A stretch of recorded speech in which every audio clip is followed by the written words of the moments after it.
साहब। ओह मंत्री महोदय नमस्कार। आपने यहाँ पर आने का कष्ट क्यों किया? हुक्म देते मैं सेवा में स्वयं हाजिर हो जाता। सेवा में? जी। देखो चिरंजी लाल जी, तुम हमारे खास दोस्त हो, हमारी पार्टी के एमएलए हो और मौका मिलते ही मैं तुम्हें मंत्री बनाना चाहता हूं। धन्यवाद। पर मुझे लगता है कि तुम अपनी तकदीर खुद खराब कर लोगे। ये आप क्या कह रहे हैं चरण? और नहीं तो क्या, हम तुम्हें दोस्त समझते हैं और तुमने मेरे दुश्मन को घर में बैठा रखा है। मैं कुछ समझा नहीं महोदय। समझा नहीं? अरे एक आवारा औरत मुझे बदनाम करना चाहती है और तुम्हारी पत्नी इस काम में उसका साथ दे रही है। सारी दुनिया ये बात जानती है और तुम कहते हो कि मैं समझा नहीं। अगर मैं वो, लगता है भारती का दिमाग खराब हो गया। देखो तुम क्या करोगे मुझे नहीं मालूम, मैं सिर्फ इतना जानता हूं कि तुम्हारी पत्नी उस औरत के लिए अदालत में हाजिर नहीं होगी, वरना मंत्री बनना तो दूर एमएलए भी नहीं रहोगे। नहीं नहीं आप ऐसा मत कहिए, मैं भारती को समझा दूंगा, वो ये केस नहीं लड़ेगी।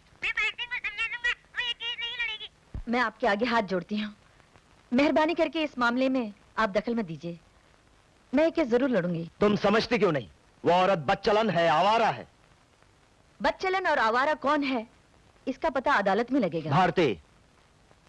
भारती शादी के बाद मैंने तुमको कभी वकालत करने से नहीं रोका, क्योंकि वकालत करना तुम्हारा शौक था। But let me tell you this, तुम्हारा यही शौक अब हमारी घरेलू जिंदगी में एक रोड़ा बन गया है।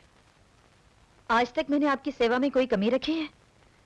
क्या आपको कभी ये महसूस हुआ कि वकालत करते हुए मैंने एक पत्नी का पूरा फर्ज नहीं निभाया है? निभाया है, बिल्कुल निभाया है, लेकिन अब नहीं निभा रही हो। तुम मेरा भविष्य, मेरा फ्यूचर खराब कर रही हो।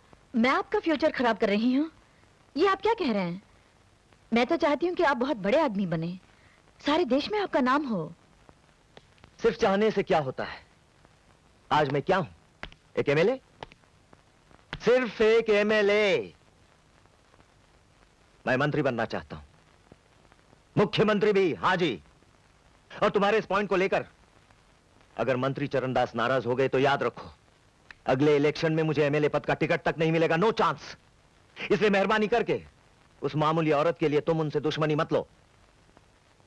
आप अच्छी तरह जानते हैं मैंने अपने उसूलों के लिए अपने पिता को भी छोड़ दिया था। तो अब मुझे भी छोड़ देने का इरादा है? मैंने ऐसा तो नहीं कहा।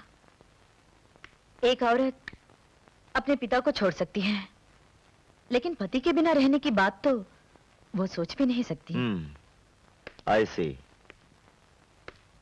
अगर मेरे साथ रहना है तो ये केस मत लड़ो। ये एक केस नहीं है, एक अबला के आंसुओं की पुकार है, औरत पर होते हुए अत्याचारों की कहानी है, और मैं इन अत्याचारों के खिलाफ आवाज उठाऊंगी। भारती, क्या तुम ये नहीं जानती कि तुम्हारे सामने लड़ने वाले बड़े बड़े राजनीतिक सूरमा हैं? Big politicians, all of them, and you can't fight them. तुम उनसे जीत नहीं सकती। सवाल ये नहीं कि मैं जीतूंगी या हारूंगी, सवाल ये है कि आज की नारी क्या ये सब कुछ देखकर भी चुप रहेगी, कुछ नहीं करेगी? खैर, मैं चलती हूँ, अदालत का समय हो रहा है। ठहरो भारती, आज अगर तुमने अदालत में कदम रखा तो फिर इस घर में कभी मत आना।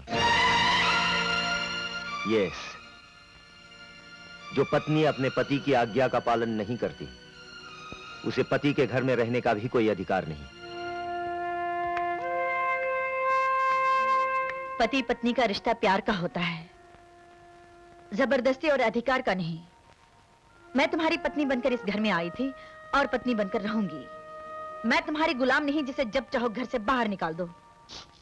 तुम खुद ही इस घर से जाती हो या मैं वॉचमैन को बुलाकर तुम्हें धक्के मारकर बाहर निकाल दूं?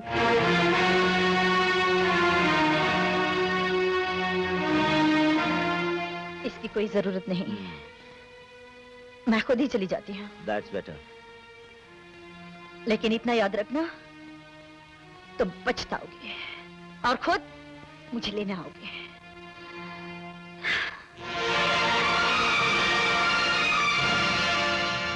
दीदी, मेरी जिंदगी तो बर्बाद हो ही चुकी है, लेकिन मेरे लिए आप अपनी गृहस्थी क्यों बर्बाद कर रही हैं? आपने अपने पति को क्यों छोड़ दिया? देखो आरती, मैंने जो कुछ भी किया है वो सच्चाई के लिए किया है, अपने उसूलों के लिए किया है। कभी ऐसा मत सोचना कि मैं तुम पर कोई एहसान कर रही हूँ।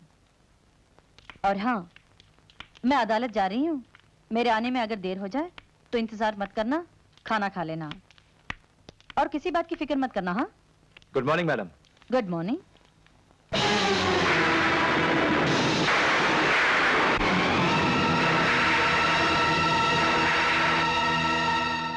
दीदी, दीदी, यही वो इंस्पेक्टर जिसने मेरी बेटी को मारा था, उसकी जान ली थी। दीदी, इसे छोड़ना नहीं दीदी। डरो मत, मैं इससे बात करती हूँ।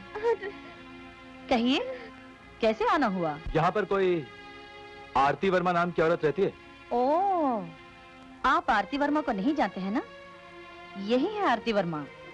कहिए, आज आपका इनसे क्या काम है? इसके नाम ये वारंट है। मैं इसे गिरफ्तार करने आया हूँ।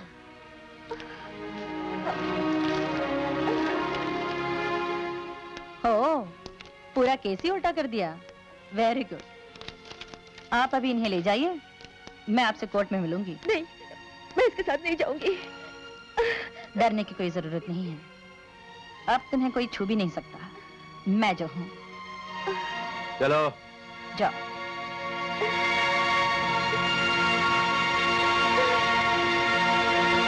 अरे ये क्या हो रहा है? ये किसका केस चल रहा है? किसी आरती वर्मा का केस। लगता है फिर कोई शरीफ लड़की बदमाशों के जाल में फंस गई। वकील सफाई कौन है? मशहूर एडवोकेट भारती देवी, जो आज तक कोई केस नहीं हारी। अच्छा अच्छा, अपनी भारती देवी। ये भारती देवी कौन है? अच्छा ये बताओ, इस केस में वकील गंदगी कौन है? मिस्टर भारद्वाज। अच्छा अच्छा, अपना भारद्वाज। ये भारद्वाज कौन है? ओ, मैं सुने- अरे जज साहब पीछे आ गए। उधर है, उधर है।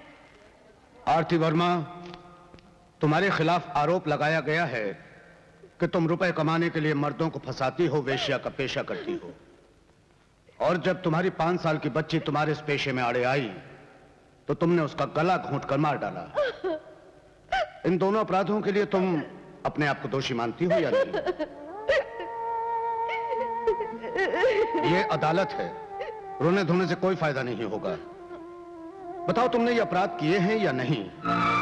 क्या कहूँ जज साहब, इनकार करने के लिए भी आप जो कह रहे हैं उसे अपने मुंह से दोहराने में मुझे शर्म आती है।